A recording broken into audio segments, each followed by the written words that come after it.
നമുക്ക് പ്രാർത്ഥിക്കാം. പരിശുദ്ധനും നിത്യനുമായ ദൈവമേ, സ്വർഗീയ പിതാവേ, തിരുനാമത്തെ വാഴ്ത്തുന്നു, സ്തുതിക്കുന്നു.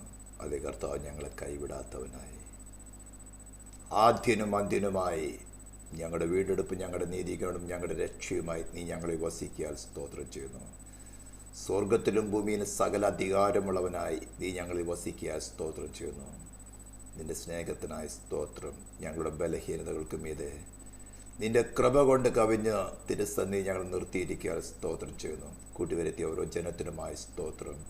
ഇനിയും കർത്താവ് കൂട്ടിവരുത്തുവാനോട് കർത്താവ് കൃപ കാണിക്കുമാറാകണമേ. യൂട്യൂബിൽ കേൾക്കുന്നവരുടെ കർത്താവ് കൃപ കാണിക്കുന്നതിനായി സ്തോത്രം ചെയ്യുന്നു. ഈ ശബ്ദം കടന്നു ചെല്ലുന്ന ഓരോ വ്യക്തികളെ, പരിസരങ്ങളെ, അവരുപയോഗിക്കുന്ന ഇലക്ട്രോണിക്സ് ഉപകരണങ്ങളെ നിന്റെ പ്രായശ്ചിത്തം ഇതുമായിട്ട് സാങ്ക്ടിഫൈ ചെയ്യുന്നു. മഹത്വം ക്രൂശിനെ കരയറ്റുന്നു, യേശു ക്രിസ്തുവിൻ്റെ നാമത്തിൽ തന്നെ. സ്തോത്രം. വീണ്ടും വരുന്നവനായി നമ്മുടെ കർത്താവ് യേശു ക്രിസ്തുവിൻ്റെ അതിശ്രേഷ്ഠമായ നാമം മഹത്വപ്പെടുമാറാകട്ടെ.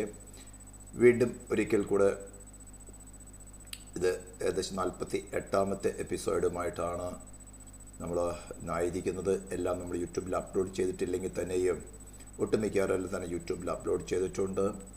വിഷയം ഇതാണ്: കൊലോസ്യ സഭ ലേഖനത്തെയും എഫെസ്യർക്കെതിരെ ലേഖനത്തെയും അടിസ്ഥാനപ്പെടുത്തിക്കൊണ്ട് ക്രിസ്തുവും അവൻ്റെ ശരീരമായിരിക്കുന്ന സഭയും തമ്മിലുള്ള ബന്ധം എന്താണെന്നും, അല്ലെങ്കിൽ വേണമെങ്കിൽ വായിക്കാം, relations of Christ to the church. Church എന്ന് പറയുമ്പോൾ ഞാൻ എല്ലാ എപ്പിസോഡിലും പറയുന്നത്, don't look at the denominations, individual, personally you. ഈ ശബ്ദം കേൾക്കുന്ന ഓരോ വ്യക്തിയുമാണെന്ന് മനസ്സിലാക്കുക. എന്നാൽ മാത്രമേ ഈ മെസ്സേജ് നിങ്ങൾക്ക് പേഴ്സണലായിട്ട് ഉപയോഗപ്രദമായി തീരുകയുള്ളൂ. അല്ലെങ്കിൽ ഒരു കഥ കേൾക്കുന്ന പോലെ കേൾക്കും, അങ്ങനെ അങ്ങ് പോകും. അതുകൊണ്ടായില്ല. ഓക്കെ, കുറച്ച് സീരിയസ് ആയ വിഷയങ്ങളാണ് നമ്മൾ കഴിഞ്ഞ ദിവസമൊക്കെ ചിന്തിച്ചുകൊണ്ടിരുന്നത്. സഭ എന്ന് പറഞ്ഞാൽ എങ്ങനെയാണ് സഭയായി തീരുന്നതിനെ കുറിച്ചുള്ള ഹ്രസ്വമായ ഒരു ഗ്രാഫിക്കാണ് ഈ ചിത്രത്തിൽ നിങ്ങൾ കാണുന്നത്. അതായത് ഇന്ന് ഒരു പഴഞ്ചൊല്ല് പോലെ ആയിരിക്കുന്ന ഒരു വിഷയമാണ് രക്ഷിക്കപ്പെട്ട് സ്നാനപ്പെട്ടു പരിശുദ്ധാത്മാവ് നിറവ് പ്രാപിച്ചെന്ന് പറയുന്നത്. എങ്ങനെയാണ് രക്ഷ നടക്കുന്നത്? ഈ രക്ഷ എന്ന് പറഞ്ഞാൽ എന്താണ്? എന്തിൽ നിന്നാണ് നമുക്ക് രക്ഷ വേണ്ടത്? ഈ വക കാര്യങ്ങളൊക്കെ വ്യക്തിപരമായിട്ട് ഓരോരുത്തരും മനസ്സിലാക്കിയിരിക്കണം. ഞാനെന്ന വ്യക്തി എന്താണെന്നും ക്രിസ്തു ആരാണെന്നും, എനിക്ക് ക്രിസ്തുവിൻ്റെ ഒഴിച്ചുകൂടാൻ കഴിയാത്ത അല്ലെങ്കിൽ അത്യന്താപേക്ഷിതമായിട്ടുള്ള ഇൻഡിസ്പെൻസിബിൾ എന്ന് വേണം ഇംഗ്ലീഷിൽ പറയാം, ആവശ്യകത എന്താണെന്ന് മനസ്സിലാക്കി തരുന്ന പുസ്തകമാണ് സത്യവേദ പുസ്തകം എന്ന് പറയുന്നത്. ഇതൊരു മതത്തിൻ്റെതല്ല. ഭൂമിയിൽ മനുഷ്യനായിട്ട് ജനിച്ച ഓരോ വ്യക്തികൾക്കും, യേശു ഒഴികെ ഓരോ വ്യക്തികൾക്കുമുള്ളതാണ്. ഇത് ആദ്യമേ മനസ്സിലാക്കുക. അതിൽ നിന്നും വിവരിക്കുന്നത്, ആദം പാപം ചെയ്തപ്പോൾ, ആദം ഡിസൊബീഡിയൻസ് കാണിച്ചപ്പോൾ, അവൻ ദൈവമായിട്ടുള്ള ഉടമ്പടി, മനുഷ്യരുമായിട്ടുള്ളൊരു ഉടമ്പടിയാണ്. ഒബീഡിയൻസ് ആയിരുന്നു അതിൻ്റെ അടിസ്ഥാനം. ശ്രദ്ധിച്ച് മനസ്സിലാക്കുക. The covenant of Adam between Adam and God was based on obedience to the law of God. ഇത് ശരിക്കും മനസ്സിലാക്കാം. അവൻ അനുസരണക്കേട് കാണിച്ചപ്പോൾ നാം എല്ലാവരും അവരിലുണ്ടായിരുന്നു. അതുകൊണ്ട് നമുക്ക് അനുസരണക്കേടിൻ്റെ സന്തതികൾ, മക്കളെന്ന് പേരായി. ഇതിൽ നിന്നുമാണ് ദൈവം തൻ്റെ രക്ഷാകര പദ്ധതിയെ ഉൽപ്പത്തി 3:15 തുടങ്ങി അറിയിക്കുന്നത്. ഞാൻ നിനക്കും സ്ത്രീക്കും അവളുടെ സന്തതിക്കും നിന്റെ സന്തതിക്ക് തമ്മിൽ ശത്രുത്വം ഉണ്ടാക്കും. പിശാചിനോട് പറയുന്നവൻ, അവൻ നിന്റെ തലയെ തകർക്കുമെന്ന്. കന്യാജന്മത്തിൽ കൂടെ വരുന്ന യേശു സേത്താന്റെ പ്രവൃത്തി തകർക്കുമെന്ന ആദ്യത്തെ പ്രവചനം നടക്കുന്നത്. അപ്പോൾ ആ രക്ഷ എങ്ങനെ നടക്കുന്ന വിഷയത്തെക്കുറിച്ച് കഴിഞ്ഞ 3-4 എപ്പിസോഡുകൾ നമ്മൾ ചിന്തിച്ചാൽ ഏറ്റവും ഫസ്റ്റ് കണ്ടീഷനാണ് ഈ പറഞ്ഞിരിക്കുന്ന 7 കണ്ടീഷൻസും. അതിൻ്റെ ഫുൾനെസ്സിൽ ഫുൾഫിൽ ആകാത്തോടത്തോളം ഒരു മനുഷ്യന് രക്ഷ പ്രാപിപ്പാൻ സാധ്യമല്ല. ഞാൻ തറവായിട്ട് പറയാം, ഏതൊരു റിലീജിയൻ അതെതിരായിട്ട് പഠിപ്പിച്ചാൽ, പെന്തിക്കോസ്റ്റിൽ പഠിപ്പിച്ചാലും തെറ്റ് തന്നെയാണ്. അത് തീർച്ചയായിട്ടും തെറ്റ് തന്നെയാണ്. അറ്റോൺമെന്റ് നടക്കാതെ ദൈവനീതിക്ക് തൃപ്തി വരുത്തുവാൻ ഒരു റിലീജിയനും സാധ്യമല്ല, ഒരു ദൈവത്തിനും സാധ്യമല്ല, ഒരു സൃഷ്ടിക്കും സാധ്യമല്ല. അതാണ് ഏറ്റവും പ്രധാനപ്പെട്ട കാര്യം. അതാണ് പരമപ്രധാനമായിട്ട് വെച്ചിരിക്കുന്നത്. ക്രിസ്തുവിന്റെ യാഗം, പരമയാഗം, vicarious sacrifice of Jesus Christ, പകരക്കാരനായിട്ടുള്ള ശിക്ഷ അനുഭവിച്ചത്. ഇതിൽ മിക്കവാറും ക്രിസ്ത്യൻഡത്തിൽ എല്ലാവരും 'അടുത്ത repentance, change of ultimate intention, ദൈവത്തിൻ്റെ സ്വരൂപത്തിൽ സാദൃശ്യത്തിൽ സൃഷ്ടിച്ച മനുഷ്യൻ്റെ ഹൃദയത്തിൽ ദൈവത്തിന് കീഴ്പ്പെട്ട് ദൈവത്തെ അനുസരിക്കുക എന്നുള്ളതായിരുന്നു ആ law between God and humanity. It was based on the obedience to the law of God. മനുഷ്യനുമായിട്ടുള്ള ദൈവത്തിൻ്റെ ആത്മ ഉടമ്പടിയുടെ അടിസ്ഥാനം അനുസരണമായിരുന്നു. ഇത് ശരിക്കും മനസ്സിലാക്കണം. ഇതിലേക്കുള്ള തിരിച്ചു വരവാണ് നമുക്ക് ആവശ്യം. നമ്മൾ കഴിഞ്ഞ ദിവസമൊക്കെ ചിന്തിച്ചതാണ്. നിങ്ങൾ കേൾക്കാത്തവരാരെങ്കിലും പുതുതായിട്ട് യൂട്യൂബ് കേൾക്കുന്നുണ്ടെങ്കിൽ കഴിഞ്ഞ എപ്പിസോഡുകൾ സെർച്ച് ചെയ്ത് കണ്ടുപിടിക്കുക. ഈ ചാനൽ നിങ്ങൾക്കെല്ലാം സുലഭമാണത്. അപ്പോൾ അങ്ങനെ നാം റിപ്പൻറ്റൻസിലേക്ക് വന്നു. അതിനാവശ്യമായ കാര്യം റീജനറേഷൻ നടക്കുന്നു. ക്രിസ്തുവിനെ നമ്മുടെ ഹൃദയത്തിൽ വാഴുവാൻ സ്വീകരിക്കുമ്പോൾ, ഈ റിപ്പൻറ്റൻസിൻ്റെ കാര്യം പഠിക്കുമ്പോൾ നമ്മൾ ആദാമിലായിരുന്നു. പാപം നമ്മളെ വാഴുകയാണ്, നാം പാപത്തിൻ്റെ ദാസന്മാരാണ്. എന്നാൽ ഹൃദയപൂർവ്വം നമ്മളെ പഠിപ്പിച്ച ഉപദേശ രൂപത്തെ ഹൃദയപൂർവ്വം അനുസരിച്ചാൽ പാപത്തിൻ്റെ ദാസ്യത്തിൽ നിന്നും വിടുതൽ പ്രാപിച്ച് ദൈവത്തിൻ്റെ ദാസന്മാരായി തീരാം. ഇത് ശരിക്കും പഠിച്ചാലേ ഈ റീജനറേഷൻ എന്താണെന്ന് മനസ്സിലാക്കാൻ പറ്റുള്ളൂ. റീജനറേഷൻ അനുഭവിക്കുന്നുണ്ടോ എന്ന് മനസ്സിലാക്കാൻ പറ്റുള്ളൂ. റീജനറേഷനെ കുറിച്ച് പഠിച്ചുകൊണ്ട് പുസ്തകം എഴുതിയോട് പ്രസംഗിച്ചുകൊണ്ടൊന്നും ഈ റീജനറേഷൻ നടക്കുകയില്ല. 8th സ്റ്റാൻഡേർഡ് തുടങ്ങി ഇപ്പോൾ എന്നെ എളിയായിട്ടുണ്ടെന്ന് തോന്നുന്നു. ഒരു കുഞ്ഞ് അമ്മയുടെ ഗർഭപാത്രത്തിൽ ഉരുവാകുന്നതിനെ കുറിച്ച് പഠിപ്പിക്കുന്നുണ്ട്. എല്ലാ കുഞ്ഞുങ്ങൾക്കറിയാം. 8th സ്റ്റാൻഡേർഡ് തുടങ്ങി ബയോളജി പഠിപ്പിക്കുന്നുണ്ട്. എന്ന് വെച്ചാൽ അവർ അമ്മയായിത്തീരുന്നുണ്ടോ? അപ്പൊ ക്രിസ്തുവിനെ അല്ലെങ്കിൽ വീണ്ടും ജനത്തെക്കുറിച്ച് പറഞ്ഞുകൊണ്ട് പ്രസംഗിച്ചുകൊണ്ട് വീണ്ടും ജനം നടക്കില്ല. നടക്കണം. ജീവനുള്ളവൻ ഹൃദയത്തിൽ വരണം. അത് കഴിഞ്ഞ ക്ലാസ്സിൽ പഠിച്ചിട്ടുണ്ട്. കഴിഞ്ഞ ക്ലാസ്സിൽ നമ്മൾ ചിന്തിച്ചതായിരുന്നു ഫെയ്ത്ത് ഇൻ ജീസസ് ക്രൈസ്റ്റ്. ഇവിടെയാണ് ക്രിസ്ത്യൻഡത്തിൽ ഏറ്റവും കുഴഞ്ഞു കിടക്കുന്ന ഒരു വിഷയം. ആ ഫെയ്ത്ത് ഇൻ ജീസസ് ക്രൈസ്റ്റ് എന്നൊരു വിഷയം കഴിഞ്ഞ നമ്മൾ ചിന്തിച്ചിരുന്നു. എന്തുകൊണ്ടാണ് മാർട്ടിൻ ലൂതറിന്റെ സമയം എന്ന് ചിന്തിച്ചു നോക്കണം. 1-ാം നൂറ്റാണ്ട് 2-ാം നൂറ്റാണ്ട് കഴിഞ്ഞപ്പോൾ 3-ാം നൂറ്റാണ്ടിന്റെ ആരംഭത്തിൽ തന്നെ കോൺസ്റ്റന്റൈൻ നുഴഞ്ഞു കയറ്റം, ഇൻട്രൂഷൻ ഓഫ് കോൺസ്റ്റന്റൈൻ കൂടെ ദൈവസഭ ഡിഫൈലായി പോയി. പിന്നെ പേപ്പൽ ഇമ്മോറാലിറ്റി ആയിരുന്നു ക്രിസ്ത്യൻഡത്തെ വാണത്. Papal immorality.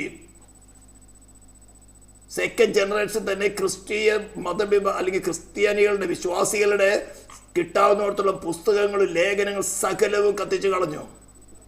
പ്രോപ്പർട്ടി അക്വയർ ചെയ്തു. അതിനകത്തൊക്കെ കിട്ടാതിരുന്ന കുറച്ച് പുസ്തകങ്ങളും കാര്യങ്ങളൊക്കെയാണ് നമുക്കിപ്പോൾ കിട്ടിക്കൊണ്ടിരിക്കുന്നത്.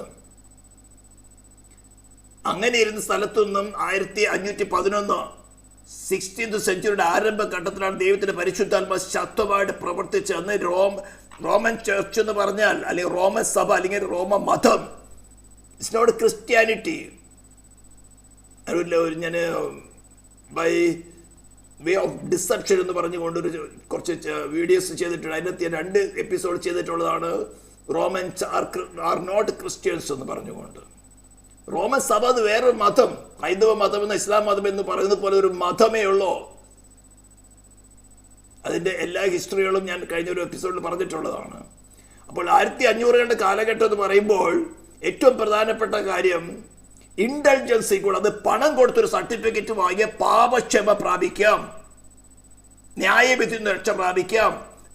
അതേ കൾച്ചർ ഇന്നും റോമൻ സഭകളിൽ, മിക്കവാറും റോമൻ സഭകളിൽ നിന്ന് പിരിഞ്ഞു വന്നിട്ടുള്ള മിക്കവാറും മതങ്ങളിലും ഉണ്ടത്.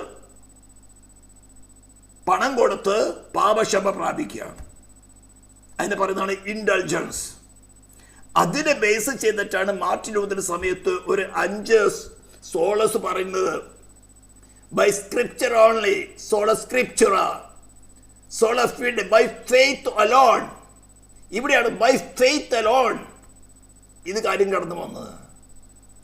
അടുത്തൊരു കാര്യമാണ് ബൈ ഗ്രേസ് അലോൺ, കൃപയാൽ മാത്രം, ത്രൂ ക്രൈസ്റ്റ് അലോൺ, ക്രിസ്തുവിൽ കൂടെ മാത്രം, ഗ്ലോറി ടു ഗോഡ് അലോൺ. ഈ 5 സോളസ്, ഒരു ലാറ്റിൻ വാക്കാണ് സോൾ എന്ന് പറയുന്നത്.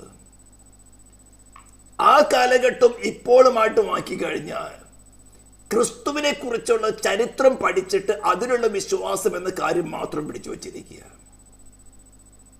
വളരെ ശ്രദ്ധിച്ചു മനസ്സിലാക്കുക. ക്രിസ്തുവിന്റെ ഡ്യൂട്ടി എന്താണ്? What is the role of Christ in the great salvation? എന്തുകൊണ്ടാണ് ഗ്രേറ്റ് സാൽവേഷൻ എന്ന് വിളിക്കുന്നത്? ദൈവക്രോധത്തിൽ നിന്നുള്ള രക്ഷയാണ്. ഇത്ര വലിയ രക്ഷ, എബ്രാഹിം കോട്ടിരിക്കുന്ന ഇത്ര വലിയ രക്ഷ നഷ്ടപ്പെട്ടാൽ എന്ന് പറയുന്നത് അതിനാണ് ഗ്രേറ്റ് സാൽവേഷൻ എന്ന് പറയുന്നത്. ഈ ഗ്രേറ്റ് സാൽവേഷൻ, ഹ്യൂമാനിറ്റിയുടെ ഗ്രേറ്റ് സാൽവേഷൻ അല്ലെങ്കിൽ ഇത്ര വലിയ രക്ഷ എന്ന ആ പ്രവൃത്തിയിൽ യേശു ക്രിസ്തുവിൻ്റെ റോൾ എന്താണ്, യേശു ക്രിസ്തുവിൻ്റെ പദവി എന്താണ്? ഞാൻ ഇംഗ്ലീഷിലും വായിക്കാം, മലയാളത്തിലും വായിക്കാം, ശ്രദ്ധിച്ച് മനസ്സിലാക്കുക. The role of Christ is to redeem a group of people from the fallen men whom God the Father gives to him. John 6:44 നമ്മൾ വായിച്ചിട്ടുള്ളത്, എന്നെ അയച്ച പിതാവ് ആകർഷിച്ചിട്ടല്ലാതെ ആർക്കും എൻ്റെ അടുക്കൽ വരുവാൻ സാധ്യമല്ല. അപ്പോൾ ഒരു പൈതൽ, ഒരു വ്യക്തിയെ രക്ഷിക്കണമെന്ന് നിങ്ങൾ ആഗ്രഹിക്കുന്നു, നിങ്ങളുടെ മക്കളാകാം, ബന്ധുക്കളാകാം, ആയിരിക്കും. നിങ്ങൾക്ക് ഏറ്റവും കൂടുതൽ കർത്താവെ അവർ സ്നാനപ്പെടുന്നല്ല പ്രാർത്ഥിക്കേണ്ടത്, കർത്താവെ അവരെ രക്ഷിക്കണമേ, ക്രിസ്തുവിലേക്ക് ആകർഷിക്കുക. പിതാവേ, oh father, draw them to Christ. അതിന് കുറച്ച് പ്രവൃത്തിയുണ്ട്. പരിശുദ്ധാത്മാവാണ് അതിൻ്റെ ഏജൻസി. പരിശുദ്ധാത്മാവ് വന്നിട്ട് പാപത്തെക്കുറിച്ച്, നീതിയെക്കുറിച്ച്, ന്യായവിധിയെക്കുറിച്ച് ബോധം വരുത്താത്തോളത്തോളം അവർ റിപ്പൻഡൻസിലേക്ക് വരികയില്ല. ഇത് ആത്മാവിൽ നടക്കേണ്ട കാര്യം, പുറമേയുള്ള കാര്യമല്ല. അപ്പോൾ അവരുടെ കുറച്ച് ഫ്രീ പ്രൊവിഷൻസ് ചിലപ്പോൾ ദൈവം റെഗുലേറ്റ് ചെയ്യും.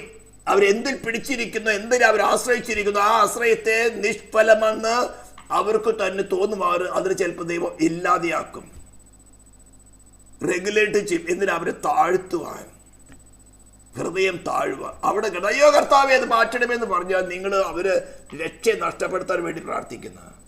Lord, you are working good. നീ ക്രൂശിൽ പ്രദർശിപ്പിച്ച സ്നേഹമാണ്. ആ സ്വഭാവം നിനക്ക് ത്യജിക്കാൻ സാധ്യമല്ല. You will do always good only. അപ്പൊ പിതാവിനാൽ ആകർഷിക്കപ്പെട്ടു വീണുപോയ ഒരു കൂട്ടം ജനത്തെ പിതാവിനാൽ ആകർഷിക്കപ്പെട്ടു തന്റെ അടുത്ത് വരുന്നവരെ, for this he had to take the nature of man. ഫിലിപ്പിയർ 2:5 പറഞ്ഞിരിക്കുന്നത്, ദൈവരൂപത്തിലിരിക്കെ ദൈവത്തോട് സമത്വം മുറുകെ പിടിക്കാതെ ദാസരൂപമെടുത്തു, മനുഷ്യ സദൃശ്യത്തിലായി മേഷത്തിൽ മനുഷ്യനായി വിളങ്ങി, തന്നെ താൻ താഴ്ത്തി മരണത്തോട്, ക്രൂശിലെ മരണത്തോട് തന്നെ അനുസരണമുള്ളവനായി തീർന്നു. Become an atonement for them. അവർക്ക് പകരമായിട്ട് മരിക്കണം.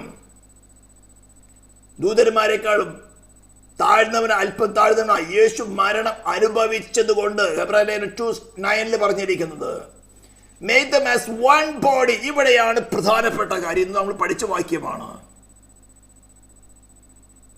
ഇരുപക്ഷത്തെയും തന്നിൽ ഒരേ പുതുമനുഷ്യനാക്കി സൃഷ്ടിപ്പാൻ. ഈ പുതുമനുഷ്യനാക്കി സൃഷ്ടിക്കപ്പെടാത്ത ഒരുവൻ പോലും നിത്യതയിൽ സ്വർഗത്തിൽ കാണുകയില്ല. ഏത് മതം, ഏത് പാരമ്പര്യം, ഏത്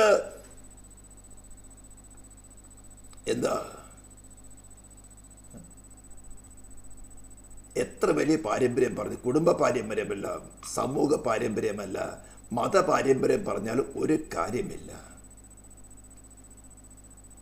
ഇരുപക്ഷത്തെയും ന്യായപ്രമാണം എന്ന ശത്രുത്വം തന്റെ ജഡത്താൽ നീക്കി ഇരുപക്ഷത്തെ തന്നിൽ ഒരേ പുതുമനുഷ്യനാക്കി സൃഷ്ടിപ്പാനും ക്രൂശിൽ വെച്ച് സമാധാനമുണ്ടാക്കി ഇരുപക്ഷത്തെയും ഏക ശരീരത്തിൽ ദൈവത്തോട് നിരപ്പിപ്പാനും തന്നെ ദൈവത്തോട് നിരക്കാത്ത ഒരു സൃഷ്ടിയും ഒരു മനുഷ്യനും കർത്താവിനെ അനുഗ്രഹിക്കാൻ സാധ്യമല്ല.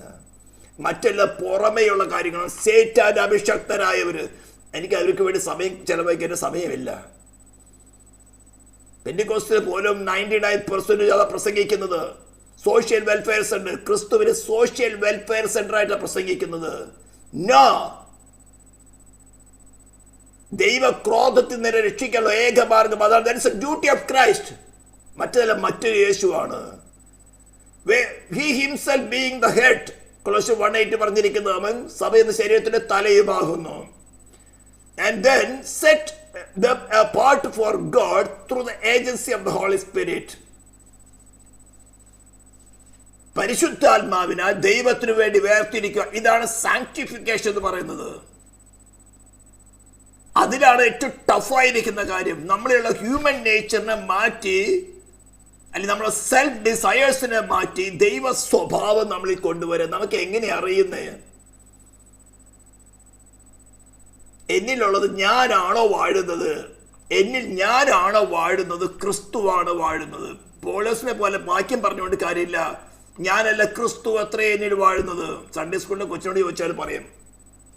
പക്ഷെ കാര്യം നടക്കുകയില്ല. ദൈവത്തിന്റെ പരിശുദ്ധാത്മാവ് ഓരോ ഇൻസ്റ്റൻസിൽ അതിനുവേണ്ടി ഒരു പ്രതികൂല സാഹചര്യം നിന്റെ മുമ്പിൽ ഉണ്ടാക്കും. നീ ക്രിസ്തുവിന് നിന്നിൽ വെളിപ്പെടുന്നത് ക്രിസ്തുവാണോ നീയാണോ എന്ന് നിനക്ക് ശക്തമായിട്ട് മനസ്സിലാക്കി തരും. ചിലപ്പോൾ ഭവനത്തിലായിരിക്കാം, ഭാര്യ ഭർത്തൃ ബന്ധത്തിലായിരിക്കാം, മക്കൾ പാരൻസ് ബന്ധത്തിലായിരിക്കാം, നീ ജോലി ചെയ്യുന്ന സ്ഥലത്തിലായിരിക്കാം, പൊതുസ്ഥലങ്ങളിലായിരിക്കാം, ഡ്രൈവ് ചെയ്യുന്ന സമയത്തായിരിക്കാം. നിന്നിൽ ക്രിസ്തു വെളിപ്പെടുന്നുണ്ടോ ഇല്ലയോ എന്ന് ആ പ്രതികൂല സാഹചര്യത്തിന്റെ ഇന്റലക്ഷന് മനസ്സിലാക്കി തരും. Then repent. If you come to know that it is me, ഞാനാണ് എന്നിൽ വാഴുന്നത്. അത് ഏറ്റവും കൂടുതൽ ഭാര്യ ഭർത്തൃ ബന്ധത്തിൽ, അല്ലെങ്കിൽ കുടുംബത്തിൽ ആദ്യം പണിയുന്ന കർത്തം മറ്റുള്ളവർ അറിയില്ല. അവിടെ പണി നടത്തിയില്ലെങ്കിൽ സമ്മതിക്കുന്നെങ്കിൽ ദൈവം പരസ്യമാക്കും. അത് പരസ്യമാക്കി തന്നെ നഗ്നമാക്കും. അതിനേക്കാൾ നല്ല കർത്താവ് എനിക്ക് മനസ്സിലായി, എന്നിൽ ഞാനാ വാഴുന്നത്, നീ അല്ല. ഇവിടെയാണ് ഈ സാങ്ക്ടിഫിക്കേഷൻ പ്രോസസ് പറഞ്ഞ ഒരു വാക്യമുണ്ടല്ലോ, നിങ്ങൾ ക്രിസ്തു നീതീകരിക്കപ്പെട്ടിരിക്കുന്നു. ഫാസ്റ്റ് ടെൻസിലാണ് പറഞ്ഞിരിക്കുന്നത്. ആരോടാ? പീറ്റർ നമുക്ക് വായിക്കാം. 1 Peter 1:2.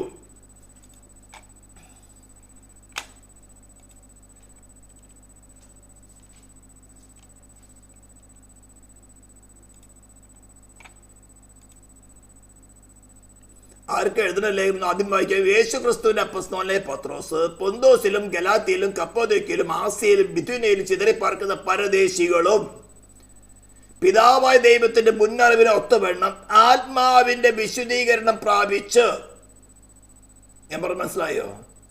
പിതാവായ ദൈവത്തിന്റെ മുന്നറിവിനെ ഒത്തവണ്ണം ആത്മാവിന്റെ വിശുദ്ധീകരണം പ്രാപിച്ച് എന്ന് പറഞ്ഞാൽ ബീങ് എ മോറൽ ഏജന്റ്, നിന്നെ കൂടാതെ നിന്നെ വിശുദ്ധീകരിക്കാൻ, ദൈവത്തിന് വേണ്ടി സെപ്പറേറ്റ് ചെയ്യുവാൻ ദൈവത്തിന് സാധ്യമല്ല. നീ ഒരു സ്വതന്ത്ര മനസ്സിന്റെ ഉടമയാണ്. നിനക്ക് ഇൻറ്റ്യൂഷൻ തരാൻ, പ്രേരണ തരാനല്ലാതെ നിന്നെ കൂടാതെ രക്ഷിക്കുവാൻ ദൈവത്തിന് സാധ്യമല്ല. ഇത് ആദ്യമേ മനസ്സിലാക്കിക്കോളണം. എന്നെ കേൾക്കുന്ന ആരും തന്നെ മനസ്സിലാക്കിക്കോളണം, എന്നെ കൂടാതെ എന്നെ രക്ഷിപ്പാൻ ദൈവത്തിന് സാധ്യമല്ല. എനിക്ക് മനസ്സിലാക്കി തരുന്നത് ഡ്യൂട്ടിയാണ് പരിശുദ്ധാത്മാവ് ചെയ്യുന്നത്. അതിലൊരു പ്രതികൂല സാഹചര്യം ഒരു പക്ഷെ നമ്മുടെ മുമ്പിൽ ഉണ്ടാക്കും. അല്ലെങ്കിൽ ദൈവത്തിന്റെ ആത്മാവ് തന്നെ നമുക്ക് വ്യക്തമാക്കി മനസ്സിലാക്കി തരും. നമ്മുടെ ഇന്റലക്റ്റിന് മറുത്തു പറയാൻ കഴിയാത്ത വിധത്തിൽ മനസ്സിലാക്കി തരും, എന്നിൽ ഞാനല്ല, ഞാനാണ് വാഴുന്നത്, ക്രിസ്തു അല്ല. ഇത് മനസ്സിലാക്കുമ്പോൾ ആ അവസ്ഥയെ മാറ്റുന്നതാണ് ഈ റിപ്പന്റൻസ് എന്ന് പറയുന്നത്. ഇത് വൺ ടൈം നടക്കുന്നതല്ല. ഓരോ റിലേഷനിലും ക്രിസ്തു നമുക്ക് വെളിപ്പെടുത്തി തരുന്നതിനനുസരിച്ച്, കർത്താവ് എനിക്കിപ്പോൾ മനസ്സിലായി, എന്നിൽ ഞാനാ വാഴുന്നത്. എന്നെക്കുറിച്ചുള്ള വാക്യങ്ങളൊക്കെ പറയുന്നുണ്ട്, പാട്ട് പാടുന്നുണ്ട്, പക്ഷെ കാര്യത്തോടെ അടുക്കുമ്പോൾ എന്നിൽ ഞാനാ വാഴുന്നത്. ഇത് കുറേ നാൾ വാണ് കഴിഞ്ഞാണ്ടല്ലോ ദുഷ്ടാത്മാവ് കയറി ഭരിക്കും. ഇങ്ങനെയാണ് ഈ വെളിച്ചപ്പാടുകൾ നടക്കുന്നത്. ഇന്ന് ഒരേ പെണ്ണ കർത്താവിനോട് പറഞ്ഞു,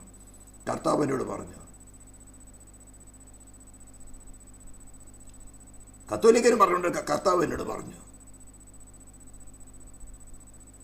അപ്പൊ ആത്മാവിന്റെ വിശദീകരണം പ്രാപിച്ച് അനുസരണം കാണിപ്പാനും, ഇപ്പോൾ പ്രാപിച്ചു, പാസ്റ്റ് ടെൻസിലാണ് പറഞ്ഞിരിക്കുന്നത്. ഇങ്ങനെയുള്ള വാക്യങ്ങൾ എടുത്തുകൊണ്ട് രക്ഷിക്കപ്പെട്ട നാളിൽ വിശദീകരണം നടന്നു, സാങ്ക്ടിഫിക്കേഷൻ നടന്നു കഴിഞ്ഞു. ഇനി നിങ്ങൾ പ്രസംഗിക്കൊന്നും വേണ്ട. സാങ്ക്ടിഫൈഡ് ആകാത്ത, ദൈവത്തിന് വേണ്ടി വേർതിരിക്കപ്പെടാത്ത ഒരു സോളിനെ രക്ഷിപ്പാൻ ദൈവത്തിന് സാധ്യമല്ല. അതാണ് ഞാനിവിടെ കണ്ടീഷനായിട്ട് പറഞ്ഞിരിക്കുന്നത്.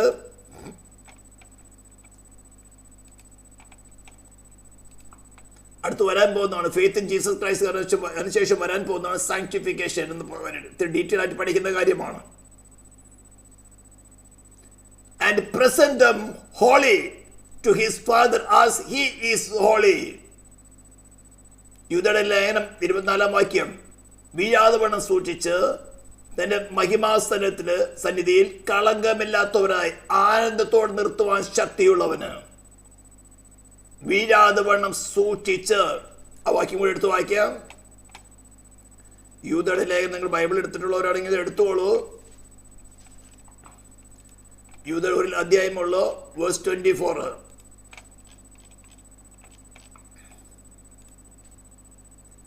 വീഴാതെ വേണം നിങ്ങളെ സൂക്ഷിച്ച്. ഇത് ആരുടെ ഡ്യൂട്ടിയാ? ക്രിസ്തുവിന്റെ ഡ്യൂട്ടിയാണ്. അപ്പൊ നിങ്ങൾ രക്ഷയെ നിലനിർത്തണമെങ്കിൽ നിങ്ങൾക്ക് തരുന്ന ഇൻറ്റ്യൂഷൻസ് നിങ്ങൾ അനുസരിച്ചേ മതിയാകുകയുള്ളൂ. തന്റെ മഹിമാസന്നിധിയിൽ കളങ്കമില്ലാത്തവരായി, സ്പോട്ട്ലെസ്.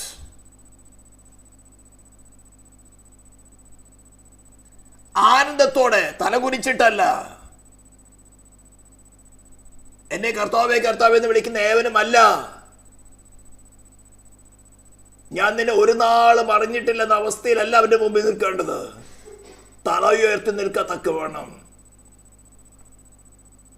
ആനന്ദത്തോടെ നിർത്തുവാൻ ശക്തിയുള്ളവന് നമ്മുടെ കർത്താവായ യേശു ക്രിസ്തു മുഖാന്തരം നമ്മുടെ രക്ഷിതാവായ ഏക ദൈവത്തിന് തന്നെ സർവ്വകാലത്തിനു മുമ്പും ഇപ്പോഴും സദാകാലത്തോളം തേജസ്സും മഹിമയും ബലവും അധികാരവും ഉണ്ടാകുമാറാട്ടെ. അപ്പോൾ നമ്മളെ വീഴാതെ വേണം സൂക്ഷിക്കുക എന്നുള്ളത് ക്രിസ്തുവിന്റെ ഡ്യൂട്ടിയാണ്.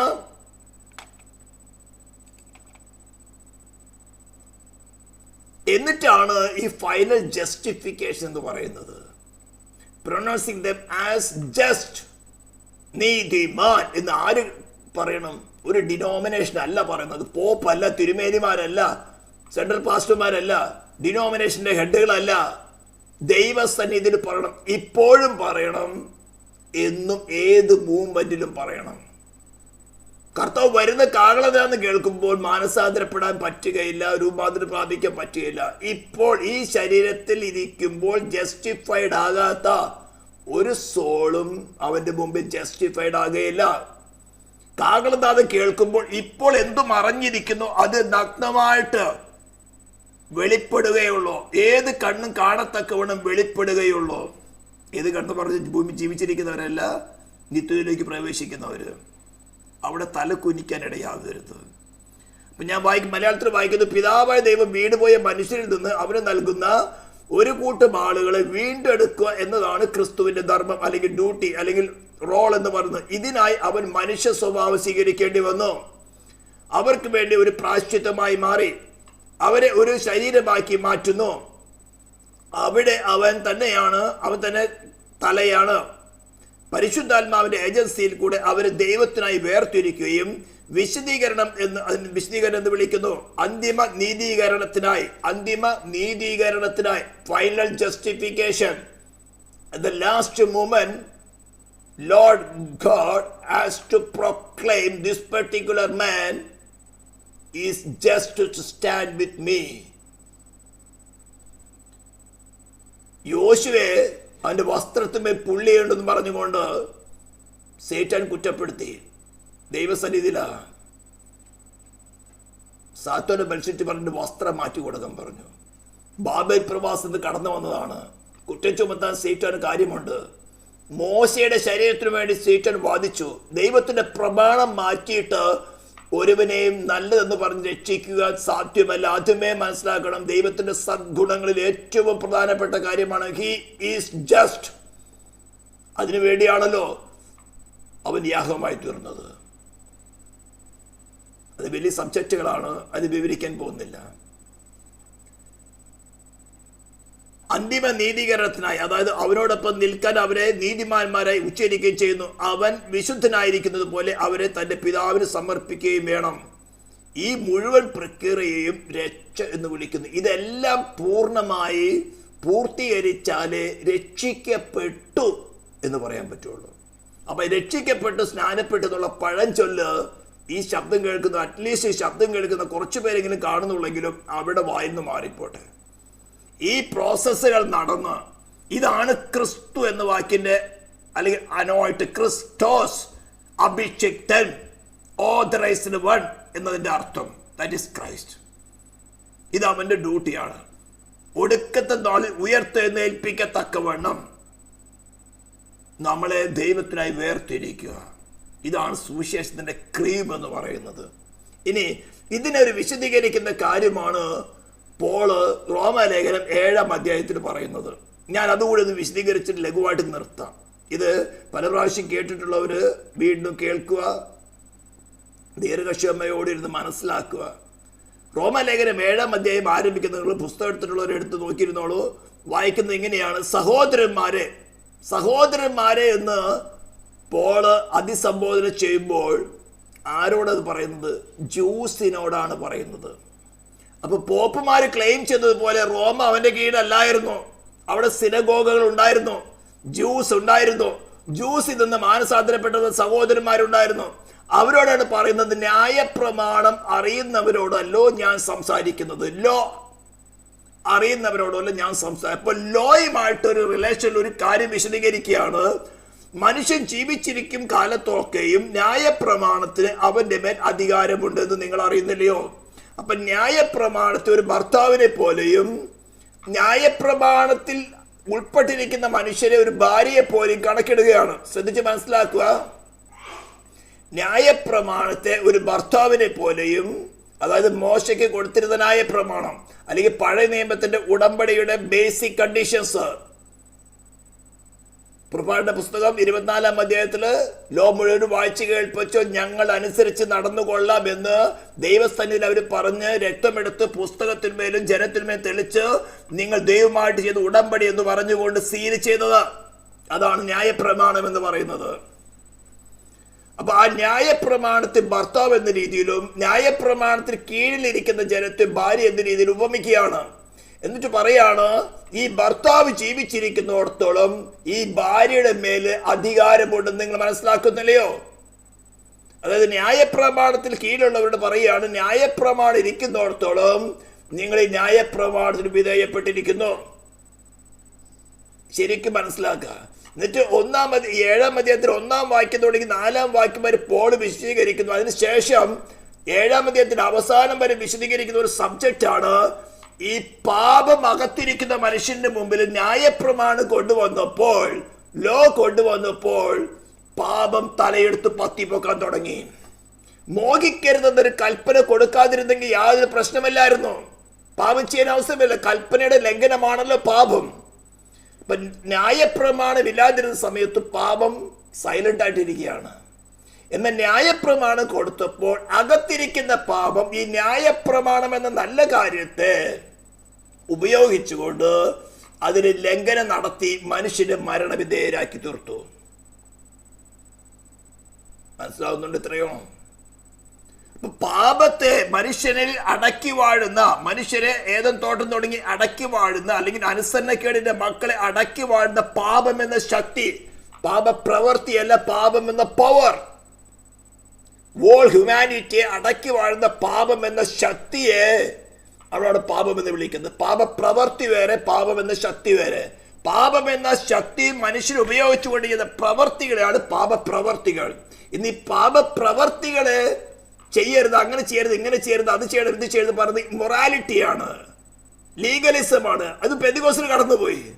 അതല്ല, നിന്റെ അകത്തെ റൂട്ട് കട്ട് ചെയ്യണം. പാപം എന്ന ശക്തി അബോളിഷ് ചെയ്യാൻ വേറെ വഴിയില്ല. പാപത്തിന് ശിക്ഷ വിധിച്ചേ മതിയാകുകയുള്ളൂ. അപ്പോൾ ഈ ന്യായപ്രമാണത്തിൽ കീഴിലിരിക്കുന്ന മനുഷ്യരോട്, ഇത് ജൂസിന് മാത്രമല്ല, റോമാലേഖനം 2-ാം അധ്യായത്തിൽ പോൾ വളരെ വ്യക്തമായിട്ട് വിശദീകരിച്ചിട്ടുണ്ട്. ഒരു വിധത്തിൽ ജാതികളും മനസ്സാക്ഷിയിൽ ന്യായപ്രമാണം എഴുതപ്പെട്ടിരിക്കുന്നത് മനസ്സിലാക്കുന്നല്ലോ. അവർ ന്യായപ്രമാണ പ്രകാരം വിധിക്കും. അപ്പൊ എല്ലാവരും തന്നെ ഈ ലോ ഓഫ് ഗാഡ് വിധേയപ്പെട്ടവരാണെന്ന് പോൾ വിവരിക്കുന്നു.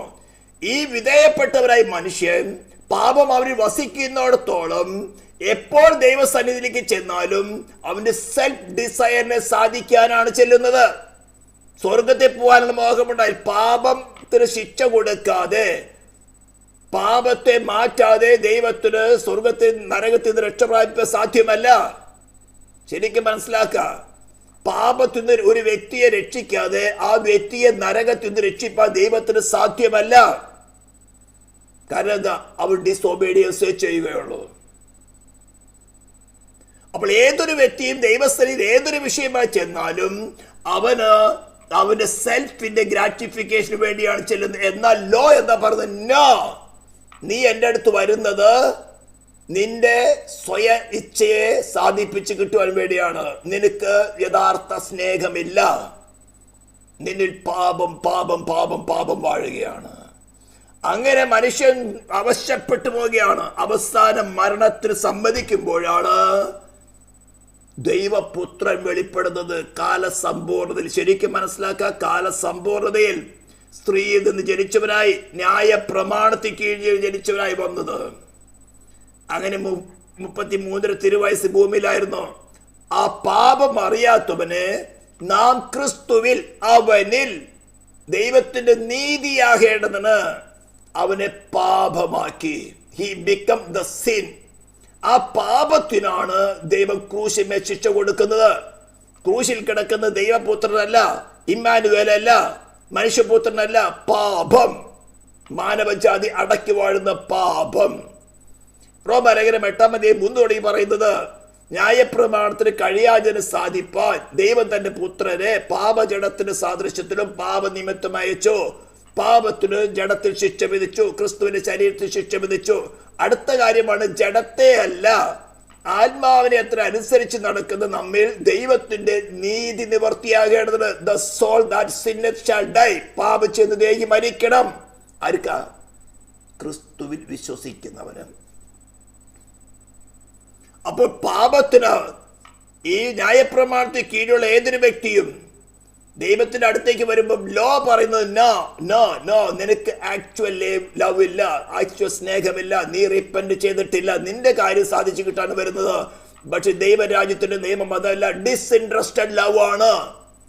ഡിസ്ഇൻട്രസ്റ്റഡ് ലവ്, ഇതാണ് ലോയുടെ, ഡിവൈൻ ലോയുടെ ക്രീം. പക്ഷെ നിന്നിൽ അതില്ല. കാരണം നിന്നിൽ പുറപ്പെടാൻ സാധ്യമല്ല, നിന്നിൽ വാഴുന്നത് പാപമാണ്. നീ സെൽഫിനെ തിരഞ്ഞെടുത്താണ് ഏതും തൊട്ടിൽ വെച്ചത്. നിത്യനായ ദൈവത്തെ തള്ളിക്കളഞ്ഞുകൊണ്ട് നിനക്ക് തന്നിരുന്ന കഴിവിനാൽ നീ നിത്യനായ ദൈവത്തെ, സർവശക്തനായ ദൈവത്തെ, ആദിനമതിനായ ദൈവത്തെ തള്ളിക്കളഞ്ഞുകൊണ്ട് നീ സ്വയത്തെ സ്വീകരിച്ച ആ സ്വയത്തിന്റെ ഇച്ഛ നിവർത്തിക്ക് വേണ്ടിയാണ് നീ ദൈവത്തിലേക്ക് വരുന്നത്. നോ നോ, നീ മരണയോഗ്യ, നീ മരണയോഗ്യ എന്ന് വിളിച്ച് പറയുമ്പോഴാണ് ക്രിസ്തു വെളിപ്പെടുന്നത്. പാപത്തിന് പരിഹാരമുണ്ടാകാൻ തക്കവണ്ണം, ഡിവൈൻ ജസ്റ്റിസിൽ സാറ്റിസ്ഫാക്ഷൻ വരത്തക്കവണ്ണം അവൻ പകരക്കാരനായി മരിച്ചു. ഉയർത്തെഴുന്നേറ്റവനായ യേശു ഈ മാനവജാതിക്ക് ഒരു ഓഫർ തരികയാണ്. നിന്റെ ഉള്ളിൽ വസിക്കുന്നത് പാപമാണ്. നിന്റെ എല്ലാ പ്രവൃത്തിയും പാപത്തിന്റെ പ്രവൃത്തിയാണ്. കാരണം പാപം നിന്നെ അടക്കി വാഴുകയാണ്. നിനക്ക് ലോ അനുസരിക്കാൻ സാധ്യമല്ല. എന്നാൽ ഞാൻ നിന്നെ സ്നേഹിക്കുന്നത് കൊണ്ട് നിനക്ക് പകരമായിട്ട് ഞാൻ മരിച്ചു. ഉയർത്തെഴുന്നേറ്റവനായി ഞാൻ നിനക്കൊരു ഓഫർ തരികയാണ്. നീ എന്നെ നിന്റെ ഉള്ളിൽ വാഴുവാൻ സ്വീകരിച്ചാൽ, ഞാൻ മരണത്തോളം, ക്രൂശിലെ മരണത്തോളം തന്നെ ഡിവൈൻ ലോയ്ക്ക് അനുസരണമുള്ളവരായിരുന്നത് പോലെ നീ എന്നെ സ്വീകരിച്ചാൽ ഞാൻ നിന്നെ എന്നെ പോലെ അനുസരണമുള്ളവളാക്കി തീർക്കാം. ഈ ഉടമ്പടിക്ക് ഒരു ഫ്രീ ഓഫർ തരികയാണ്. ഇതാണ് വാസ്തവത്തിൽ രക്ഷയുടെ പ്രവൃത്തിയിലെ ആദ്യത്തെ ഘട്ടം. ഇത് മനസ്സിലാക്കി നമ്മുടെ ഹൃദയത്തിൽ വാഴുവാൻ, എന്തിനാ? അനുസരണത്തിൽ തികഞ്ഞു വരുവാൻ. റോമാലേഖനം 1:5 മലയാളത്തിൽ പറയുന്നത്, ജഡം സംബന്ധിച്ച് ദാവീദിന്റെ സന്തതിയായി ജനിക്കുകയും മരിച്ചിട്ട് ഉയർത്തെഴുന്നേൽക്കാൻ വിശുദ്ധിയുടെ ആത്മാവ് സംബന്ധിച്ച് ദൈവപുത്രൻ എന്ന് ശക്തിയോട് നിർണയിക്കപ്പെട്ടിരിക്കുകയും ചെയ്തിരിക്കുന്നവനാലല്ലോ ഞങ്ങൾ വിശ്വാസത്തിന് അനുസരണം വരുത്തേണ്ടതിന് കൃപയും അപ്പസ്തോലത്വം പ്രാപിച്ചത്. First covenant between God and man was based on obedience. ഒന്നാം മനുഷ്യൻ ദൈവമായിട്ടുള്ള ഉടമ്പടിയുടെ അടിസ്ഥാനം അനുസരണമായിരുന്നു. ഈ അടിസ്ഥാനത്തിലേക്ക് തിരിച്ചു വരുവാനാണ് സുവിശേഷം തരുന്നത്. നിന്റെ ശാരീരികമായ നിന്റെ സെൽഫിന്റെ സാറ്റിസ്ഫാക്ഷൻ അല്ല. അങ്ങനെ പ്രസംഗിക്കുന്ന ഒരു സേറ്റാന്റെ അഭിഷക്തരാണ്. എനിക്ക് അതിന്റെ സമയമില്ല ചെലവഴിക്കാൻ. 99% ക്രിസ്ത്യൻഡത്തിൽ അതാണ്. നിന്റെ രക്ഷ നിന്റെ കയ്യിലാണ് ഇരിക്കുന്നത്. Don't waste your salvation. നിന്റെ സോളിനെ അതിമഹത്തായി വില കൊടുത്തവനാണ് സംസാരിക്കുന്നത്. നിന്റെ രക്ഷയെ നഷ്ടപ്പെടുത്തി കളഞ്ഞ, നിന്റെ സോളിനെ, നിന്റെ പ്രാണനെ നഷ്ടപ്പെടുത്തി കളഞ്ഞ നിന്റെ ഉത്തരവാദിത്തമാണ്. മറ്റൊരു സമ്മർദ്ദം വേണമെങ്കിൽ വരാം. അപ്പനായിട്ട്, ഭാര്യയായിട്ട്, ഭർത്താവായിട്ട്, കുഞ്ഞുങ്ങളായിട്ട്, ആര് തന്നെയാകട്ടെ. It can only influence you, but you are the one taking decision. അതിനാണ് ഫ്രീ മോറൽ ഏജൻസി അതിൽ പഠിപ്പിച്ചത്. അപ്പോൾ ഉയർത്തെഴുന്നേറ്റവരുടെ കർത്താവ് യേശു ഒരു ഓഫർ തരികയാണ്. നിനക്ക് വേണമെങ്കിൽ നിനക്ക് സ്വയമായിട്ട് ഡിവൈൻ ലോയുടെ അനുസരണത്തിലേക്ക് വരാൻ പറ്റുമെങ്കിൽ ട്രൈ. പക്ഷെ പോള് പറഞ്ഞത്, അയ്യോ എനിക്ക് സാധ്യമല്ല. നന്മ എന്താണ് എനിക്ക് മനസ്സിലാകുന്നുണ്ട്, തിന്മ എന്താണെന്ന് മനസ്സിലാകുന്നത്. പക്ഷെ ഞാൻ ഇച്ഛിക്കുന്ന നന്മയല്ല ഞാൻ ചെയ്യുന്നത്, ഞാൻ ഇച്ഛിക്കാത്ത തിന്മയത്ര ഞാൻ ചെയ്യുന്നത്. അയ്യോ, ഞാൻ ഇച്ഛിക്കാത്ത തിന്മ ഞാൻ ചെയ്യുന്നെങ്കിൽ ഞാനല്ല, എന്നിൽ വസിക്കുന്ന പാപം അത്രേ അത് ചെയ്യുന്നത്. അയ്യോ, ഞാൻ അരിഷ്ട മനുഷ്യൻ, ഈ മരണകരമായ ശരീരത്തിന് ആര് വിടുവിക്കും? ഇങ്ങനെ ഓരോ കാര്യത്തിലും അയ്യോ ഞാൻ അരിഷ്ട മനുഷ്യനെന്ന് സമ്മതിക്കാത്തോളത്തോളം നിനക്ക് ക്രിസ്തുവിന്റെ അടുത്തേക്ക് വരാൻ സാധ്യമല്ല. ഓരോ റിലേഷനിലും ആദ്യത്തെ ഒരു പരിപാടിയാണ് പാപമോചകൻ, അല്ലെങ്കിൽ യേശു എന്ന റിലേഷൻ. അവൻ തന്റെ ജനത്തെ അവരുടെ പാപങ്ങളിൽ നിന്ന് രക്ഷിപ്പാനിരിക്കൊണ്ട് യേശു എന്ന് പേരല്ല, ഒരു ഓഫീസാണ്. അവന്റെ അടുത്ത് വരുന്ന ജനത്തെ അവരെ ഉപയോഗിച്ചുകൊണ്ട് പാപത്തിന്റെ ടെംപ്ടേഷൻസ് വരുമ്പോൾ അവരെ രക്ഷിക്കുക എന്ന ആ ഓഫീസിനെ പറയുന്ന പേരാണ് യേശു. അവൻ തന്റെ ജനത്തെ അവരുടെ പാപങ്ങളിൽ നിന്ന് രക്ഷിപ്പാനിരിക്കൊണ്ട് യേശു എന്ന് പേരിടണം. അങ്ങനെ 100 കണക്കിനുള്ള റിലേഷൻസ് ഉണ്ട്. ഈ ഓരോ റിലേഷനിലും നമ്മുടെ സെൽഫ് ഡിസയർ എന്താണെന്നും അതിന്റെ ഏക പരിഹാരകനായ യേശു ക്രിസ്തുവിനെ നമുക്ക് വെളിപ്പെടുത്തുന്ന ഡ്യൂട്ടിയാണ് പരിശുദ്ധാത്മാവ് ചെയ്യുന്നത്. അങ്ങനെ നമുക്ക് നമ്മെ തന്നെ വെളിപ്പെട്ട് കിട്ടുമ്പോൾ അതിനെ ത്യജിക്കുകയും അവിടെ ക്രിസ്തുവിനെ റീപ്ലേസ് ചെയ്യുന്നതാണ് രക്ഷയുടെ മാർഗം. അതിനെയാണ് പറഞ്ഞതാണ് കൃപമേ കൃപ പ്രാപിച്ച് അതേ പ്രതിമയായിട്ട് രൂപാന്തരപ്പെടുന്നു. ഇതാണ് സാങ്ക്ടിഫിക്കേഷൻ പ്രോസസ്സ്. ഞാൻ സാങ്ക്ടിഫിക്കേഷൻ ഉള്ളതും പറയാം. അപ്പോൾ ഉയർത്തെഴുന്നേറ്റവനായ ക്രിസ്തു ഒരു ഓഫർ തരികയാണ്. നിനക്ക് അനുസരിക്കാൻ പറ്റിയില്ലെന്ന് നിനക്ക് മനസ്സിലായാൽ ഐ ആം റെഡി, ഞാൻ വാതിക്കൽ മുട്ടുകയാണ്. ഈ സുവിശേഷം കേൾക്കുന്ന ഞാൻ ഏവരോടും പറയാണ്, പെന്തിക്കോസ്തിലായാലും വിശ്വാസത്തിലായാലും രക്ഷിക്കപ്പെട്ട യു ഡിസൈഡ് യുവർ സെൽഫ്. നീ ഏത് അവസ്ഥയിലാണ്? നിന്നിൽ നീയാണോ വാഴുന്നത്, ക്രിസ്തുവാണോ വാഴുന്നത്? ക്രിസ്തുവാണ് വാഴുന്നെങ്കിൽ നിന്റെ ട്രയൽസിന്റെ മുമ്പിൽ ക്രിസ്തു വെളിപ്പെടണം, നീ അല്ല വെളിപ്പെടേണ്ടത്. ഡിനോമിനേഷൻ അല്ല വെളിപ്പെടേണ്ടത്. നിന്നെ അനുസരണത്തിൽ തികഞ്ഞവനാക്കുവാനാണ് ക്രിസ്തു വരുന്നത്. ഡിസോബീഡിയന്റ് ആയിരിക്കുന്ന ഒരു സോളിലും ദൈവത്തിന്റെ തിരുസന്നിധിയിൽ അടുത്തുകൂടാത്ത വെളിച്ചത്തിൽ സ്ഥാനമില്ല. വേറെ ഇന്റർമീഡിയറ്റ് പ്ലേസ് ഇല്ല, നരകമേ ഉള്ളു. പിന്നെ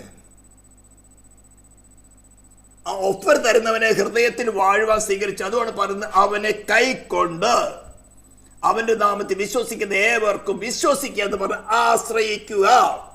റിലൈ ഓൺ, ട്രസ്റ്റ് ഇൻ. ഉയർത്തെഴുന്നേറ്റവനായ ക്രിസ്തു. അതാണ് വാക്യത്തിന്റെ അവസാനം പറയുന്നത്. ഭർത്താവ് ജീവിച്ചിരിക്കുമ്പോൾ അവർ വേറൊരു പുരുഷനായാൽ വ്യഭിചാരിണി എന്ന് പേര് വരും. ഭർത്താവ് മരിച്ചുവെങ്കിലോ ന്യായപ്രമാണത്തെ അബോളിഷ് ചെയ്തു. നമ്മൾ വായിച്ചല്ലോ. ഇരുപക്ഷത്തെയും എന്താ ചെയ്ത്?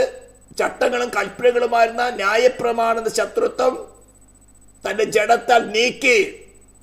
ലോയ്ക്ക് എന്ത് പണിഷ്മെന്റ് ലോ ആണ് പണിഷ്മെന്റ്. പാപച്ചൻ ദേഹി മരിക്കണമെന്ന് ലോയുടെ ഡിമാൻഡാണ്. അത് തന്റെ ശരീരത്തിൽ ഏറ്റെടുത്തു, സാറ്റിസ്ഫാക്ഷൻ വരുത്തി. ഉയർത്തെഴുന്നേറ്റാണ് ഒരു ഓഫർ തരികയാണ്. ഇവിടെ പറയാണ് ആകയാൽ വ്യഭിചാരം എന്ന് വരും. ഭർത്താവ് മരിച്ചുവെങ്കിലോ ന്യായപ്രമാണത്തെ അബോളിഷ് ചെയ്തു. അവൾ വേറെ പുരുഷനായാൽ വ്യഭിചാരിണി എന്ന് വരാതെ വണ്ണം ന്യായപ്രമാണത്തിൽ നിന്ന് സ്വതന്ത്രയാകുന്നു. അതുകൊണ്ട് സഹോദരന്മാരെ, നാം ദൈവത്തിന് ഫലം കായ്ക്കുമാറ് ശ്രദ്ധിച്ച് മനസ്സിലാക്കുക. ദൈവത്തിന് ഫലം കായ്ക്കുമാറ് മരിച്ചിട്ട് ഉയർത്തെഴുന്നേറ്റവനായി വേറൊരുവനാകേണ്ടത്. ഇതാണ് പോൾ പറയുന്നത്. ക്രിസ്തു എന്ന ഏക പുരുഷന് നിർമ്മല കന്യയായിട്ട് വിവാഹം നിശ്ചയം ചെയ്യുന്നു. ഇതാണ് ഞങ്ങൾ പ്രസംഗിക്കുന്നത്. സോഷ്യൽ വെൽഫെയർ സെന്റർ അല്ല. അതെല്ലാം പീനട്സ് ദാനമായിട്ട് നൽകുന്നതാണ്. നിനക്ക് എന്തു വേണമെന്ന് സ്നേഹിക്കുന്ന പിതാവ് തന്റെ പുത്രനെ കാൽവരിയുടെ യാഗപീഠത്തില് ദഹിക്കുന്ന അഗ്നിക്ക് ആ ദുഷ്ടന്മാരുടെ പ്രാണമാത്മാവ് പോയി യാതൊരു അനുഭവിക്കുന്ന സ്ഥലത്തേക്ക് അല്പസമയത്തേക്ക് കൈവിടുവാത്തൊക്കെ വേണം. നിന്നെ സ്നേഹിച്ചതാണ് ആ പിതാവ്. നിനക്ക് ആവശ്യമുള്ള കാര്യം തരികയില്ലയോ? ഫ്രീ ഓഫർ ആണ്, ഫ്രീ ഓഫർ. ഹല്ലേലൂയ. അപ്പോൾ മരിച്ചിട്ട് ഉയർത്തെഴുന്നേറ്റവൻ നിനക്കൊരു ഓഫർ തരികയാണ്. If you accept me as your soul's husband, നിന്റെ പ്രാണന്റെ ഭർത്താവായിട്ട് എന്നെ നീ സ്വീകരിക്കുന്നുവെങ്കിൽ ഞാൻ നിന്റെ ഉള്ളിൽ വസിച്ച് നിന്നെ അനുവദിച്ചാൽ നിന്റെ പ്രാണൻ ഉപയോഗിച്ചുകൊണ്ട് പൂർണ്ണ അനുസരണത്തിൽ തികഞ്ഞവനാക്കിയെടുക്കാം. ഈ പ്രോസസ്സാണ് നമ്മൾ രക്ഷിക്കുന്നത്. അവിടെ എവിടെയെങ്കിലും ഡിസൊബീഡിയൻസ് ആയ ഡിവൈൻ ലോ വീണ്ടും ശിക്ഷ വിധിക്കും. അതിനെ മാറ്റാൻ പറ്റില്ല. തിരിച്ചു മാനസാന്തരപ്പെട്ട് വരാം. ചുമ്മാ കർത്താവെ രക്ഷിക്കണമേ കഴുകണേ എന്ന് പറഞ്ഞിട്ടൊന്നും ഒരു കാര്യമില്ല. അൾട്ടിമേറ്റ് ഇൻഡക്ഷൻ ചെയ്യണം. എനിക്ക് എന്റെ സെൽഫിന്റെ ഇഷ്ടം വേണ്ട, ഇതെന്നെ നരകത്തിലേക്ക് എത്തിക്കുകയുള്ളൂ. Lord please help me. ഞാൻ അഴുക്കാണ്, എന്റെ സ്വഭാവം ഡിസൊബീഡിയൻസ് ആണ്, നിന്നെ കൂടാതെ വാഴുവാനുള്ള സ്വഭാവം എന്നിലുള്ളൂ. Lord please help me. നെടുമ്പാട് വീഴുക. ഇതുപോലെ പല അവസരത്തിലും വീണ് നെടുമ്പാട് മുട്ടടിച്ചിട്ടാണ് ഞാൻ നിങ്ങളോട് പ്രസംഗിക്കുക, അനുഭവിച്ചിട്ടാണ് പറയുന്നത്. വെറുതെ ഹിസ്റ്ററി പറയുകയല്ല, തിയറി പറയുകയല്ല. ഈ ഓരോ വാക്കുകളും എൻ്റെ ജീവിതത്തിൽ വ്യക്തിപരമായ ജീവിതത്തിൽ അനുഭവിച്ച് ഇതാണ് സത്യമെന്ന് മനസ്സിലാക്കിയിട്ടാണ് പറയുന്നത്. ഈ എക്സ്റ്റേണൽ കാര്യങ്ങൾ സുഖിക്കുന്നവർക്ക് ഇത് സുഖിക്കില്ല. തൻ്റെ പ്രാണനെ സ്നേഹിക്കുന്നവർ മനസ്സിലാക്കും ഇത് ദൈവശബ്ദമാണെന്ന്. അങ്ങനെ ഉയർത്തെഴുന്നേറ്റ് വേറൊരുവനായാൽ അവരെയാണ് നമ്മൾ ഈ ബോഡി ഓഫ് ക്രൈസ്റ്റ്, അവരെ അത്ര കൂട്ടരെയാണ് ഈ ബോഡി ഓഫ് ക്രൈസ്റ്റ് എന്ന് വിളിക്കുന്നത്. അവരെയാണ് വിളിക്കുന്നത് സ്വർഗത്തിലേക്ക്, മറ്റെല്ലാം പോകുന്ന നരകത്തിലേക്കാണ്. ഇത് ശരിക്കും മനസ്സിലാക്കുക. അപ്പോൾ രക്ഷിക്കപ്പെട്ടെന്നുള്ള പഴഞ്ചൊല്ല് വായി നിങ്ങൾക്ക് കളയാം. രക്ഷിക്കപ്പെട്ടെങ്കിൽ ഈ പ്രോസസ്സിൽ കൂടെ കടന്നു പോയേ പറ്റുള്ളൂ. ഈ ശരീരത്തിൽ നിന്ന് വേർപ്പെടുന്ന സമയത്ത്, അല്ലെങ്കിൽ കർത്താവ് വരുന്ന സമയത്ത്, കാഹളമെന്ന് കേൾക്കുന്ന സമയത്ത് ദൈവം പറയണം, this particular man is just to stand with me. ആ പ്രോസസ്സിനെ പറയുന്നത് ആ ക്രിസ്തു എന്ന ഡ്യൂട്ടി. ആ പ്രോസസ്സിനെ പറയുന്ന പേരാണ് രക്ഷ. ഒന്നാം ഒറിജിനൽ സ്ഥിതി നമ്മളെ കർത്താവ് രക്ഷിച്ചു, അതിന് വേറെ ആർക്കും വില കൊടുക്കാനില്ല. എന്നാൽ അതിനുവേണ്ടിയുള്ള പ്രായശ്ചിത്തം നടത്തി കഴിഞ്ഞു. So only one condition. Faith എന്ന് പറയുന്നത് അനദർ കണ്ടീഷനാണ്, റിപ്പനൻസ് വേറൊരു കണ്ടീഷനാണ്, റീജനറേഷൻ വേറൊരു കണ്ടീഷനാണ്, സാങ്ക്ടിഫിക്കേഷൻ വേറൊരു കണ്ടീഷനാണ്. അടുത്തതാണ് പെർസീവറൻസ്, അന്ത്യത്തോളം അതിൽ നിലനിൽക്കുക എന്നുള്ളത്. ഇതിനൊക്കെ അടിസ്ഥാനമായിട്ടുള്ള അനേക വാക്യങ്ങൾ നിങ്ങൾക്ക് തന്നെ തിരഞ്ഞെടുക്കാം. ഞാൻ സമയം ചുരുക്കാനാണ് ഈ വാക്യങ്ങൾ ഞാൻ തന്നെ പറയുന്നത്. പുസ്തകം എടുത്ത് വായിക്കാൻ, സ്ക്രീനിൽ വായിക്കാൻ പോയി സമയം കൂടുന്നതുകൊണ്ട് ആരും കാണുന്നില്ലേ വീഡിയോ. അതുകൊണ്ട് വളരെ സീരിയസ് ആയൊരു വിഷയമാണ് രക്ഷ എന്ന് പറയുന്നത്. പഴഞ്ചൊല്ല് പിടിച്ചുകൊണ്ട് കാര്യമില്ല, രക്ഷിക്കപ്പെട്ട് സ്നാനപ്പെട്ടെന്ന് പറഞ്ഞുകൊണ്ട് കാര്യമില്ല. ദൈവത്തിൻ്റെ പരിശുദ്ധാത്മാ നമുക്ക് വേണ്ടി ഒരുക്കുന്ന സമയങ്ങളിൽ നമ്മുടെ സെൽഫ് നമുക്ക് വെളിപ്പെട്ട് കിട്ടുമ്പോൾ, കർത്താവ് എനിക്ക് ഈ സ്വഭാവം വേണ്ട, നിന്നെ വേണം. ഞാനത് വളരെ വളരെ വളരെ പ്രാവശ്യം അനുഭവിച്ചിട്ടാണ് ഞാൻ പറയുന്നത്. അനേക റിലേഷൻസ്, ഞാൻ എല്ലാത്തിനും തികഞ്ഞവനായിട്ടല്ല പറയുന്നത്. എൻ്റെ വീക്ക്നെസ് മനസ്സിലാക്കുമ്പോൾ ഞാൻ നെടുമ്പാട് വഴി, കർത്താവ് എനിക്ക് മനസ്സിലായി, മറ്റുള്ളവരെ പഠിപ്പിക്കണമെങ്കിൽ എനിക്കിത് കൂടെ പോയേ പറ്റുള്ളൂ. നീ എന്നെ കൈപിടിച്ച് നടത്തുന്നല്ലോ. മനുഷ്യർ നമ്മളെ ദുഷിക്കും, ഭ്രാന്തരെന്ന് വിളിക്കും, വട്ടലെന്ന് വിളിക്കും, പലതും വിളിക്കും. ബട്ട് നിൻ്റെ സോളിൻ്റെ ഉടയവൻ നിനക്ക് പരമായിട്ട് മരിച്ചുയർത്തെന്നേറ്റവനാ. അവൻ സ്വർഗത്തിലും ഭൂമിയിലും നിനക്ക് വേണ്ടി എന്തും ചെയ്യുവാൻ അധികാരമുള്ളവനാ. നിൻ്റെ ഒരു സോളിനെ രക്ഷിപ്പാൻ ഈ പ്രകൃതിയെ മാറ്റാം, രാജ്യങ്ങളെ നിയമങ്ങളെ മാറ്റാം, മതങ്ങളെ മാറ്റാം. ഞാനിതൊക്കെ അനുഭവിക്കുന്നുണ്ട്. ഇതനുഭവിക്കാം. അവൻ്റെ മുത്താണ് നമ്മൾ, മുത്ത്. ഈ വേൾഡ് രക്ഷകര പ്രവൃത്തിയുടെ റിസൾട്ടാണ് ഈ ദൈവസഭ എന്ന് പറയുന്നത്. That is the body of Christ. ഇതിലേക്കാണ് നിങ്ങൾ ക്ഷണിക്കുന്നത്. ദൈവമേ കർത്താവ് നമ്മൾ സഹായിക്കട്ടെ. പ്രാർത്ഥിക്കാൻ. പരിശുദ്ധമായ ദൈവ സ്വർഗീയ പിതാവേ, മൂർച്ചയേറിയ വചനങ്ങളാണ് കേൾക്കുന്നവരുടെ ഹൃദയത്തിൽ കർത്താവേ മാനസാന്തരമുള്ളതാ. നിന്നോട് സ്നേഹം വർദ്ധിപ്പാനിടയാകട്ടെ എന്ന് പ്രാർത്ഥിക്കുന്നു. ഇസ്രായേലിൻ്റെ നാമത്തെ അനുഗ്രഹിക്കുന്നു. നിൻ്റെ പ്രവൃത്തികൾക്കായി സ്തോത്രം. യേശു ക്രിസ്തുവിൻ്റെ നാമത്തിൽ തന്നെ. Thank you.